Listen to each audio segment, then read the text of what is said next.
रक्षाबंधन पर गरीब भाई के घर आई 3 फौजी बहनें। पूर्णिमा, मैं खेत जा रहा हूँ। आज खेत में ज्यादा काम है तो दोपहर में तुम खाना लेकर आ जाना। मैं दोपहर में खाना लेकर कैसे आऊंगी? शेफाली की तबीयत ठीक नहीं है। मैं आज दोपहर में शेफाली को मुझे डॉक्टर के पास लेकर जाना है। अच्छा ठीक है, तुम शेफाली को डॉक्टर के पास ही ले जाना। वैसे भी अभी शेफाली सिर्फ 1 साल की है। अभी से ही हमें उसका ख्याल रखना है। अभी से ही हमारी बेटी स्वस्थ होगी तभी तो वो अपनी तीनों बुआ की तरह फौजी बन पाएगी। सही कहा आपने। अच्छा, सिमरन, सुमिता और रुबीना की कोई चिट्ठी आई क्या? नहीं, बहुत जल्द 15 अगस्त और राखी दोनों आने वाले हैं। मुझे अपनी तीनों ही फौजी बहनों की बहुत याद आ रही है। काश कि मेरी तीनों फौजी बहनें मेरे साथ होती तो मैं उनसे राखी बंधवा पाता। हिम्मत मत हारिए। हमसे ज्यादा इन तीनों की जरूरत हमारे देश को है। वो तीनों सरहद पर अपना फर्ज निभा रही हैं। इस साल ना सही, क्या पता अगले साल आपकी तीनों फौजी बहनें आपके साथ राखी पर हों। तुषार और उसकी तीनों बहनें बहुत छोटे थे जब उनके माता पिता का देहांत हो गया था, जिसके बाद तुषार ने खुद पढ़ाई न करके अकेले खेती मजदूरी करके अपनी तीनों बहन को पढ़ाया लिखाया और फौजी बनाया। तुषार की तीनों बहन को ट्रेनिंग पर गए 1 साल से ज्यादा हो चुका था, पर अब तक उसकी बहनें एक बार भी घर नहीं आई थी, जिस वजह से तुषार को अपनी बहनों की बहुत याद सताती है। कुछ देर बाद तुषार खेत जाता है, जहां आस पड़ोस के लोग तुषार से उसकी बहन के बारे में पूछने लगते हैं। अरे तुषार भैया, बहुत जल्द राखी आने वाली है। क्या इस बार भी आपकी तीनों फौजी बहनें आपको राखी बांधने नहीं आएंगी? हरिया भाई, मुझे खुशी इस बात की है कि मेरी बहनें सरहद पर खड़ी होकर देश की सेवा कर रही हैं। अगर वो इस बार भी नहीं आ पाती हैं तो मुझे उनसे कोई शिकायत नहीं है। अरे भैया, तुम कुछ भी कहो, पर तुम्हारा उदास चेहरा सब साफ साफ कह रहा है कि तुम कितने दुखी हो। इतना बोलकर हरिया अपने काम में लग जाता है और तुषार भी खेती करने लगता है। थोड़ी देर बाद जब तुषार अपने घर जाता है तो वो घर पर अपनी 3 फौजी बहनों को देखता है जो उसकी बेटी शेफाली को खिला रही होती हैं। सिमरन, सुनीता, रुबीना, यहाँ अचानक? अरे भाई, आने से पहले बताया भी नहीं। भैया, अगर आने से पहले हम आपको बता देते तो आपके चेहरे की खुशी कैसे देखने को मिलती? भैया, हम अपना सरप्राइज खराब नहीं करना चाहते थे, पर भैया हमें लगा हम यहाँ आएंगे तो हम आपको सरप्राइज देंगे। पर अपनी भतीजी को देखकर तो हम खुद ही सरप्राइज हो गए। हमारे जाने के बाद हमारी एक भतीजी हो गई, और वो भी 1 साल की। हाँ मेरी बहना, ये 1 साल किस तरह बीत गया कुछ पता ही नहीं चला। और मैंने तो सोचा है कि मैं अपनी बेटी को भी तुम्हारी तरह पढ़ाऊंगा, लिखाऊंगा और एक फौजी ही बनाऊंगा। हाँ भैया, क्यों नहीं। और इसमें हम आपकी पूरी मदद करेंगे, क्योंकि आज हम तीनों बहन जो कुछ है वो आप ही की वजह से तो हैं। ये सब मैंने नहीं, तुम तीनों ने खुद किया है। ये तुम तीनों की लगन और मेहनत का नतीजा है जो आज मेरी तीनों बहनें फौजी बन गई। और तुम तीनों की वजह से आज मैं पूरे गांव में सिर उठाकर घूमता हूँ। मुझे बहुत अच्छा लगता है ये सुनकर कि मेरी तीनों बहनें एक फौजी हैं।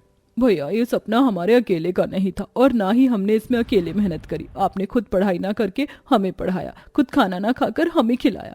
हमारे साथ पूरी रात जागकर आपने हमारी जरूरतों का ख्याल रखा। खेतों में कड़ी धूप में हल जोता ताकि हम अपने सपने को पूरा कर सके। अरे अब चारों भाई बहन आपस में ही बातें करते रहोगे या कुछ खाओगे भी? अगर मुझे पता होता कि तुम तीनों आ रही तो मैं तुम्हारे पसंद का खाना बनाती।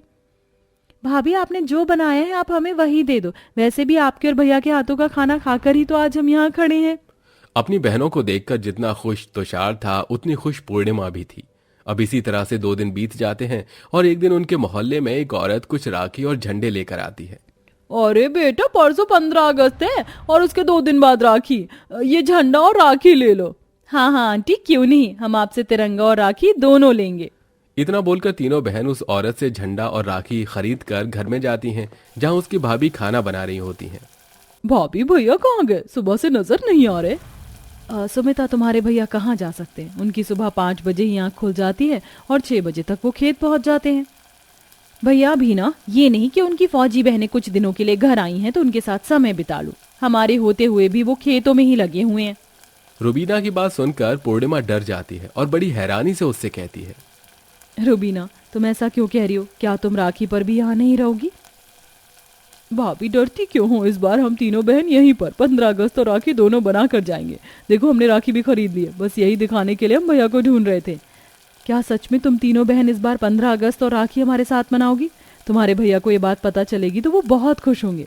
अगर ऐसी बात है भाभी तो जल्दी से खाना तैयार कर लो। आज हम तीनों भी आपके साथ खेत जाएंगे और भैया को खुद ये खुशखबरी सुनाएंगे। जब पूर्णिमा को पता चलता है कि उसकी तीनों नंदें इस बार राखी पर उनके साथ रहेंगी तो उसकी खुशी का ठिकाना ही नहीं रहता और पूर्णिमा जल्दी से खाना बनाकर अपनी बेटी को गोद में ले लेती है और अपनी तीनों नंद के साथ खाना लेकर खेत में जाती है। अपनी तीनों बहनों को देखकर तुषार अपना सारा काम छोड़ देता है और अपनी तीनों बहन का हाथ पकड़कर उन्हें एक पेड़ के नीचे बैठाकर उनसे कहता है, अरे तुम सब को यहाँ खेत में आने की क्या जरूरत थी? कितनी धूप हो रही है, तुम सब घर में आराम क्यों नहीं करते? भैया आप कितनी मेहनत करते हो, इस तरह धूप में काम करके आपने हमें फौजी बनाया। जब आप हमारे लिए इतना कर सकते हो तो क्या हम धूप में चलकर आपके लिए खाना नहीं ला सकते? और वैसे भी हम यहाँ आपको एक खुशखबरी देने आए हैं। खुशखबरी? हाँ खुशखबरी। आप चाहते थे ना कि इस साल हम तीनों बहनें अपने हाथों से आपको राखी बांधे, तो आपका ये सपना पूरा हुआ। इस बार हम राखी तक यहाँ रहेंगे और अपने हाथों से आपको राखी बांधेंगे। अपनी बहनों की ये बात सुनकर तुषार की खुशी का ठिकाना नहीं रहता। कुछ देर बाद वो सब घर जाते हैं और अगले दिन 15 अगस्त की तैयारी करते हैं और बहुत अच्छे से घर को सजाते हैं और गांव के चौराहे पर झंडा लगाते हैं। कुछ देर बाद गांव के सभी लोग झंडा फहराने के लिए आ जाते हैं, जहां तुषार अपनी तीनों बहनों से कहता है, मेरी प्यारी बहना, ये सब तुमने किया है। हम सभी गांव वाले चाहते हैं कि झंडा तुम तीनों ही फहराओ। और नहीं तो क्या, वैसे भी झंडा एक फौजी को ही फहराना चाहिए, क्योंकि एक फौजी ही इस झंडे के लिए अपनी जान कुर्बान करता है। गांव वालों का प्यार देखकर तीनों बहनें झंडा फहराती हैं और इस तरह से तीनों बहन गांव वालों के साथ मिलकर 15 अगस्त सेलिब्रेट करती हैं। अब इसी तरह से 2 दिन बीत जाते हैं और भाई बहन का सबसे बड़ा त्योहार रक्षाबंधन आ जाता है। भैया आज आप खेत नहीं जाओगे, आज आप पूरे दिन हम तीनों बहन के साथ रहोगे। अच्छा ठीक है, आज मैं कहीं नहीं जाऊंगा। आज का मेरा पूरा दिन मेरी बहनों के लिए है। अच्छा चलो भैया, मान तो गए। अब थोड़ा सा घर सजा लेते हैं और रक्षाबंधन की तैयारी कर लेते हैं, ठीक है? क्योंकि मुझसे ज्यादा देर भूख बर्दाश्त नहीं होती। इतना बोलकर तीनों बहनें एक बार फिर रक्षाबंधन पर घर डेकोरेट करती हैं और पूजा की थाल तैयार करती हैं। कुछ देर बाद तीनों बहनें अपने भाई की आरती उतारती हैं, उसे टीका लगाती हैं और राखी बांधती हैं। माफ करना मेरी बहना, इस बार भी मेरे पास तुम्हें आशीर्वाद देने के सिवाय और कुछ नहीं है। भैया हमें जिंदगी भर बस आपका आशीर्वाद ही चाहिए, क्योंकि आपने पहले ही हम तीनों को अपना सब कुछ दे दिया है। हाँ भैया, इसलिए इस बार देने की बारी हमारी है।